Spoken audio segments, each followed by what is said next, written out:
வணக்கம் நண்பர்களே, நான் உங்கள் தேவிப்பட்டினம் மீனவன். இன்றைக்கி நம்ம என்ன பார்க்க போகிறோம் அப்படின்னா, மீனவர்கள் யாரும் வலைக்கு போகாதனால வலையை பூரா எல்லோரும் சரி பண்ணிக்கிட்டு இருக்காங்க.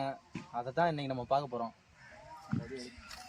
இப்போ பார்த்தீங்கன்னா, நம்ம மீன் பிடிக்க கடலுக்கு நம்ம வலை கொண்டு போகும்போது அந்த வலையில் சின்ன சின்ன டேமேஜ்லாம் வரும். அதையெல்லாம் கடலுக்கு போகாத நேரத்தில் தான் இருந்து சரி பண்ணுவோம்.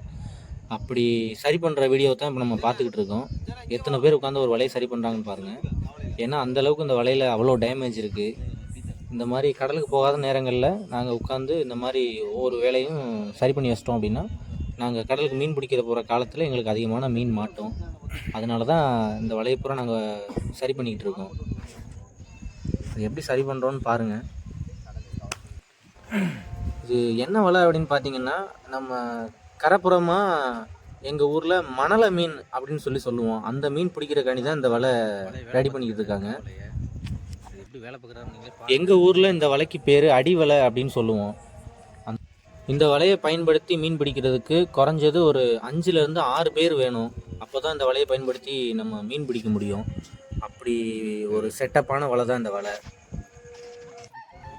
நம்ம வலையில் ரொம்பவே டேமேஜ் அதிகமாக இருக்கிறதுனால நம்ம நண்பர்கள்லாம் சேர்ந்து ரொம்ப வேகமாகவே இந்த வேலையை பார்த்துக்கிட்டு இருக்காங்க. எப்போ இந்த வேலை முடியும்னு தெரியல.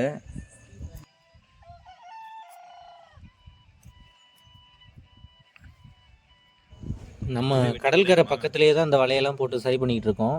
நம்ம கடற்கரையை பாருங்கள் அந்த வீடியோவில்.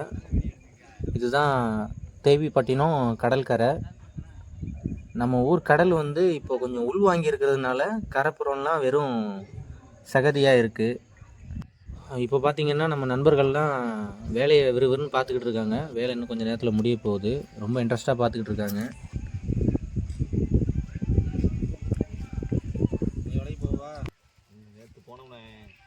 ஓகே நண்பர்களே, நம்ம வீடியோ பிடிச்சவங்க லைக் பண்ணுங்கள், கமெண்ட் பண்ணுங்கள், நம்ம சேனலை மறக்காமல் சப்ஸ்கிரைப் பண்ணுங்கள். அடுத்த வீடியோவில் பார்க்கலாம்.